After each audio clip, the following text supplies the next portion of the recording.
Hola, bienvenidos a Revelando el Velo. La cueva o caverna es una imagen simbólica que se repite constantemente en el mundo de los mitos, las leyendas y por supuesto de los cultos. Aunque su alegoría es tan fina y sutil que suele ser ignorada a pesar de su enorme carga simbólica. De hecho, la cueva forma parte del corazón mismo de lo alegórico. Por supuesto que, como cualquier concepto simbólico, puede interpretarse de distintas formas, dependiendo del entorno en que se presenta y del entorno de quien la observa. En distintos mitos y leyendas aparecen como pasajes al inframundo o sitios en los que hacer contacto con determinadas fuerzas y poderes, o lugares donde antiguas culturas legendarias se retiraban a vivir apartadas de la humanidad. También se ha señalado a cuevas y cavernas como el lugar de nacimiento de muchas deidades y la última morada de otras. Y a lo largo de la historia fueron el sitio preferido para las ceremonias de iniciación de diversos cultos mistéricos y sociedades secretas. Cuevas, cavernas y grutas en incontables leyendas populares aparecen como el hogar de espíritus, de dragones y de monstruos mitológicos. Pero también, y esto es muy importante, de tesoros. Así que hoy vamos a ingresar a la caverna para ver qué es lo que encontramos, si horrores o tesoros. No es un dato menor tener en cuenta que las cuevas son lugares increíblemente antiguos. Se forman a partir de un proceso geológico llamado espeleogénesis, que ocurre durante el transcurso de, literalmente, millones de años. En épocas remotas, nuestros antepasados prehistóricos entraban en ellas para guarecerse por motivos climatológicos y para protegerse de depredadores nocturnos. Y pasaban las noches dentro de una caverna observando el fuego. Y por lo tanto, en ese ámbito se desarrolló mucho de su vida social y de sus cultos religiosos. De hecho, las paredes de las cavernas fueron el lienzo donde la humanidad plasmó las manifestaciones artísticas más antiguas que se conocen, y que dicho sea de paso, consistían en representaciones simbólicas de elementos del mundo material y del imaginario. Hasta ese punto, la caverna está conectada a lo simbólico en el inconsciente colectivo. Los primeros símbolos humanos nacieron en una cueva iluminada con el fuego. Y siendo el marco de historias reales, legendarias y de tradiciones religiosas durante miles y miles de años, la caverna se fundió con el misterio. Quizás por esto, mucho tiempo después, fueron consideradas por distintas culturas alrededor del mundo como lugares en los que podrían ocurrir experiencias trascendentes, psicopómpicas, iniciáticas o revitalizantes entre las más habituales. Las cavernas y entornos subterráneos, que ahora también se fabricaban artificialmente, fueron vinculadas con el mundo mitológico y se transformaron en los primeros santuarios, una entrada al mundo subterráneo, al interior de la tierra misma. Y acá nos encontramos con uno de sus significados simbólicos más representativos. La caverna era el útero de la madre tierra. Y esta caracterización de la cueva santuario se dio en distintas épocas y partes del mundo. Antes que veamos algunos ejemplos, me gustaría aclarar que es tan apabullante la cantidad de referencias y usos simbólicos de cuevas y cavernas a través de la historia humana que les voy a hablar de algunos casos que he escogido arbitrariamente, por parecerme que cubren los principales usos simbólicos de la caverna. Puntualmente, lamento dejar fuera del informe mucha información sobre el uso de cuevas y cavernas, como por ejemplo en India o en China, pero esto se iba a alargar mucho y por otro lado vamos a estar viendo ejemplos donde sus usos simbólicos son exactamente los mismos. También quedo atento a leer sus propios ejemplos en los comentarios, ya que la caverna parece no tener fin. Generalmente, cuando pensamos en simbología relacionada o aplicada a la caverna, lo primero que viene a nuestra mente es la alegoría de la caverna de Platón, donde el filósofo narra la situación de unos prisioneros en el seno de una profunda cueva y la liberación y posterior ascensión de uno de ellos hacia el exterior. Lo genial de esta alegoría, y que suele encender el debate, es que tiene distintos niveles de interpretación: pedagógico, epistemológico, ontológico y hasta esotérico, por lo que podemos equiparar a la caverna con distintas cosas, con el cuerpo humano, con la sociedad o inclusive tanto con el ego como con el subconsciente. Pero en su interpretación más profunda y esotérica, que calculo sería la que más le importaba a Platón, puede entenderse como la metáfora de un proceso de purificación, de un proceso de transmutación, de iluminación, de gnosis, de individuación o como ustedes gusten llamar, donde el prisionero representaría el espíritu adormecido y aprisionado y se relata su ascensión hacia la verdadera realidad, ilustrando un camino de conocimiento y de purificación, al que Platón, al final de su narración, representa como el prisionero saliendo de la caverna y mirando directamente hacia el sol, ni más ni menos. En la antigua Grecia en sí es habitual y recurrente la aparición de cuevas y cavernas en sus mitos. Zeus, uno de los principales dioses de la antigua Grecia, en una de las dos versiones de su infancia, la que aparece en la llamada Biblioteca de Pseudo Apolodoro, fue criado en la cueva de Cicro, en Creta, por la cabra Amaltea, escondido para evitar que fuera comido por su padre, Cronos. Cueva de la que, a edad adulta, saldría transformado para derrotar a su padre y vengar a sus hermanos. Casualmente, la cueva de Cicro fue utilizada como caverna santuario por los primeros minoicos y luego de la conquista de la isla por los micénicos. A su vez, Dioniso, uno de los tantos hijos de Zeus y de un valor muy especial en los cultos mistéricos, fue encomendado por Zeus a Hermes para que lo escondiera de la furia de su esposa Hera, ya que Dioniso era fruto de una aventura de Zeus. Hermes, a su vez, lo confió al cuidado de las ninfas Nisíades, que criaron a Dioniso en una caverna en el monte Nisa. Dioniso, por su parte, tiene una enorme importancia en relación con el origen de los cultos mistéricos y los grupos iniciáticos en Occidente, ya que fue el protagonista principal en los misterios órficos y también formaba parte de los misterios eleusinos, bajo el epíteto de Yaco, el hijo nacido en el inframundo, se podría decir en la caverna, de Demeter, y ambos son los primeros cultos iniciáticos y esotéricos occidentales que se conocen. En una ladera del monte Parnaso, a unos 3 kilómetros de Delfos, donde se encontraba el oráculo de Apolo, está la llamada Cueva de Coricio, que además de ser el escenario de diversas leyendas mitológicas, se usó durante siglos para el culto a Pan y las iniciaciones de más alto nivel del culto dionisíaco. Otra aparición de la cueva en las leyendas griegas incluye a la hermandad pitagórica. En la isla de Samos, en el mar Egeo, hay un volcán extinto, el monte Kerkis. Ahí se encuentra la llamada Cueva de Pitágoras, que, según la leyenda, fue el refugio y hogar del matemático y filósofo griego. Al parecer, Pitágoras pasó un largo tiempo escondido ahí durante su persecución por parte de Polícrates alrededor del 400 a.C., donde establecería su casa en una pequeña cueva y emplearía una caverna contigua mucho más grande como una improvisada aula de clases.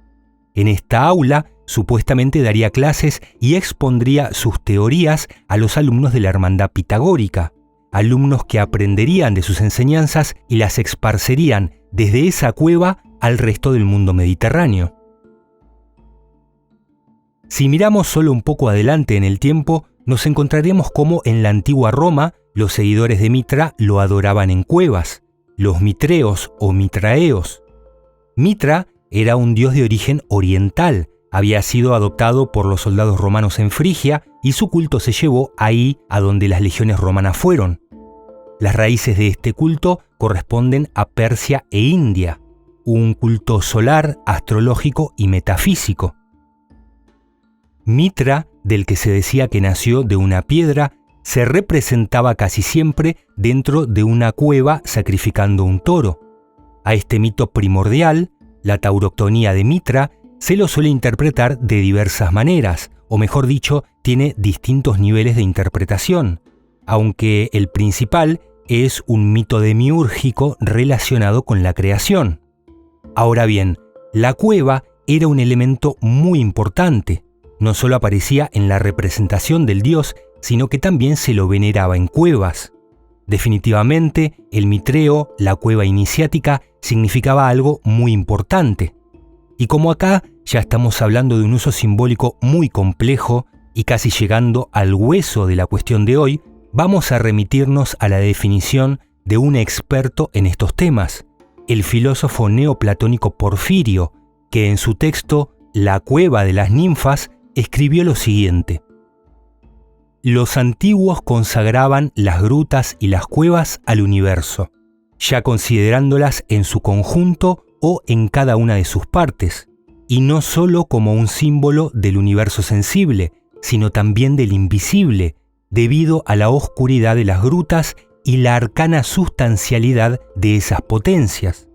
En esto se basaron los pitagóricos y después de ellos Platón cuando definieron el universo como gruta y cueva. La gran mayoría de los mitreos, estas cuevas iniciáticas, están datados entre el siglo I a.C. y el III después de Cristo, y consistían en cuevas naturales acondicionadas o excavaciones artificiales que imitaban cuevas naturales. Han sido encontradas desde Londres hasta Palestina. Este fue un culto increíblemente grande, y de alguna manera quizás lo siga siendo. Para el que quiera saber más sobre el mitraísmo, les dejo el link a nuestro informe dedicado arriba a la derecha. Ahora bien, Éubulo, un orador y estadista ateniense, contaba que Zoroastro fue el primero en dedicar cuevas naturales a la adoración de Mitra. Con esto, Éubulo quería decir que el origen era persa y que de alguna manera estaba relacionado con el culto al fuego. El fuego, en la práctica religiosa zoroastriana, se utilizaba como un símbolo de la luz, el fuego cósmico de la creación y el fuego cósmico de la destrucción. Y precisamente en Persia se construyeron entre los siglos VI y IV a.C. una serie de tumbas reales en cuevas artificiales en Naksh y Rustam, cerca de Persépolis, donde el rey se representaba ante un altar de fuego sobre el cual se encontraba el dios Ahura Mazda. Los reyes enterrados en esas cuevas fueron muy importantes. Ahí descansan, entre otros, los restos de Darío, de Jerjes, de Artajerjes y de Darío II. En Petra, en el territorio de la Jordania actual, los nabateos hace más de 2000 años comenzaron a tallar cuevas artificiales para construir templos y tumbas reales, y continuaron luego con edificios civiles, hasta que terminaron tallando una ciudad capital entera en la roca. Parecería que seguimos encontrando una costumbre común en la antigüedad, la cueva como un sitio de paso, un acceso al inframundo y al más allá, o un santuario para la adoración. En Egipto existieron los llamados hipogeos, tumbas y templos rituales excavados en la roca. Estos fueron abundantes en el Valle de los Reyes, en el lado oeste del Nilo, que se convertiría en la necrópolis de los faraones. Con este sistema excavaron el templo funerario de la reina Hatshepsut, el de Ramsés II y hasta el espectacular templo de roca en Abu Simbel, que fue tallado en una montaña en el Alto Egipto. Nuevamente, la caverna era un lugar de paso al más allá.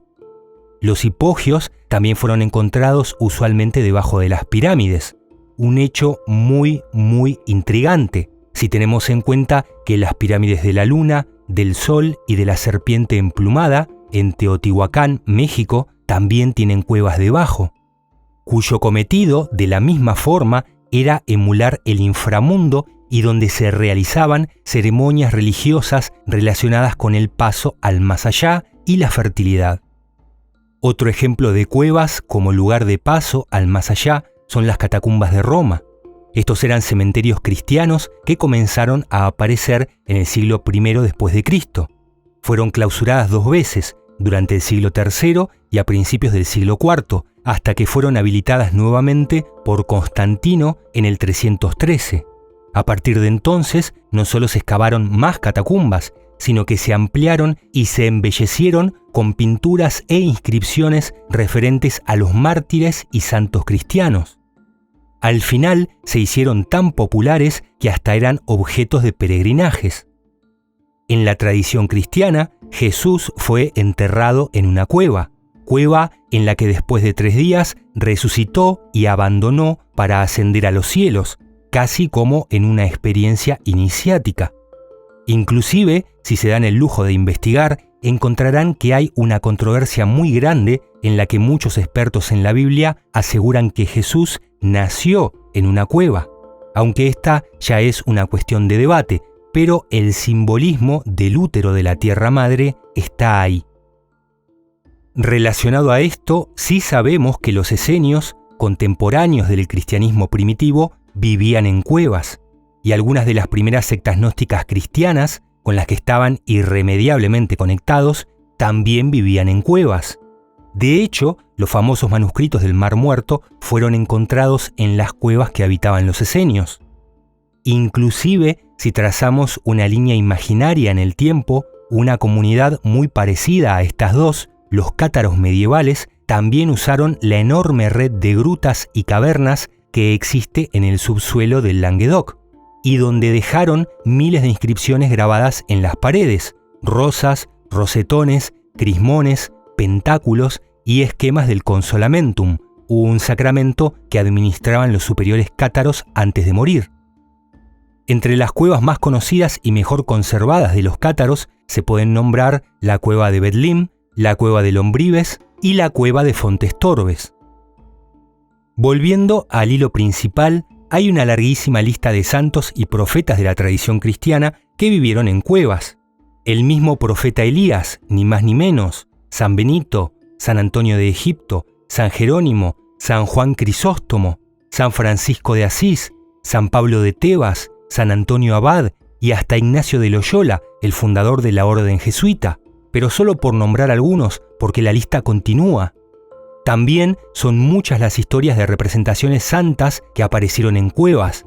Sin ir más lejos, la Virgen Negra de Montserrat, que según cuenta la leyenda, fue encontrada en una caverna. Y si hablamos de iglesias que fueron construidas sobre cuevas, deberíamos hacer un informe exclusivo de un par de horas sobre el tema. Pero podríamos resumir diciendo que el simbolismo de la caverna tiene una presencia gigante en la tradición cristiana. También en los pueblos nórdicos, las cavernas tuvieron un papel muy especial en el marco de los misterios odínicos, a comienzos de nuestra era, ya que eran utilizadas para las ceremonias de iniciación, donde al aspirante se le asignaba la tarea de ir a revivir a Balder el Hermoso, el hijo de Odín, y se lo enviaba a través de una caverna que estaba compuesta de varias cámaras. Cada una simbolizaba un mundo o una esfera de la naturaleza, y debía enfrentar sus miedos y realizar diversas tareas secretas en las que había sido instruido, hasta llegar al fin a la última cámara, donde lo esperaba una representación de Balder, el dios de la paz, la luz y el perdón. Para el que guste, le dejo el link de nuestro informe sobre los misterios odínicos arriba a la derecha. También en el ámbito religioso ibérico fue muy conocido el uso de las cuevas santuario, desde el siglo VI antes de nuestra era hasta la romanización. Eran utilizadas como centros rituales por líderes tribales, donde reivindicaban a sus antepasados heroizados para legitimarse como gobernantes, ya que estas cuevas eran consideradas espacios intermedios entre el mundo material y el más allá. La mayoría de estas cuevas santuario están repartidas por Cataluña, Alicante, Castellón, Valencia y Murcia. Investigaciones modernas también las señalan como sitios de iniciación de los nuevos guerreros y donde pasaban pruebas para equipararse al tótem del lobo, convirtiéndose luego en temibles guerreros con las características del depredador. Finalmente, deberíamos hablar sobre la gran cantidad de historias legendarias que, en el transcurso de un relato arquetípico del mito del héroe, tienen como escenario una cueva. De la antigüedad clásica llegan mitos como el de Apolo matando a la serpiente gigante Pitón en una cueva cerca de Delfos y reclamando el oráculo para sí, que de ahora en más sería el oráculo de Apolo, y cuyas videntes, en honor a Pitón, serían llamadas pitonisas. El héroe enfrenta a un monstruo en la cueva y gana algo con un valor equivalente a la dificultad del enfrentamiento. Esta estructura se repite en cientos de leyendas. Cada cultura tiene la suya propia o incluso más de una. Odiseo se enfrenta a Polifemo y gana su libertad.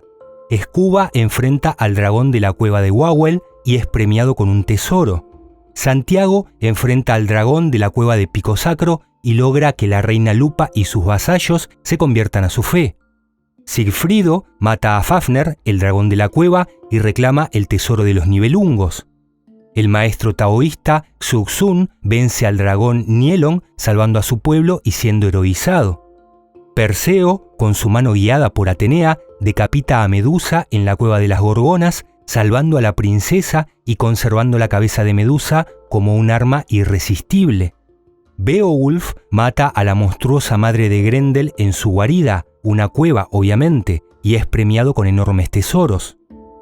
San Jorge, que era capadocio, y Capadocia es famosa por sus ciudades subterráneas en cuevas y grutas, mata al dragón de la cueva con su lanza Ascalón, salvando a la princesa, que a esta altura ya le podríamos decir Ánima, y recibiendo un enorme tesoro que regala a los pobres. Y la lista de mitos que repiten este modelo arquetípico sigue y sigue. Inclusive, si miramos en la punta del tenedor, encontraremos que la cultura popular moderna está inundada de historias que incorporan este mito, desde sagas literarias hasta el cine y el contenido de las plataformas de streaming. Tradicionalmente, la caverna primitiva simbolizó el interior de la madre tierra, y más tarde a un lugar de paso o intermedio entre el mundo sensible y el invisible. Los primeros templos fueron cuevas y también fueron el escenario iniciático donde el neófito moría y renacía en algo nuevo. Y si analizamos los mitos y leyendas heroicas que involucran cuevas, parecen repetirnos siempre lo mismo. En la cueva se puede encontrar un dragón o un monstruo o el propio miedo, pero generalmente esos horrores están custodiando un tesoro. Por ahora, amigos, les doy las gracias a los que me acompañaron hasta acá, que tengan un buen día donde quiera que estén y miren con cuidado qué hay en la punta de sus tenedores. No se olviden de suscribirse y activar la campanita para recibir contenido nuevo, y si hoy aprendieron algo, no duden en dar like y compartirlo. Hasta la próxima.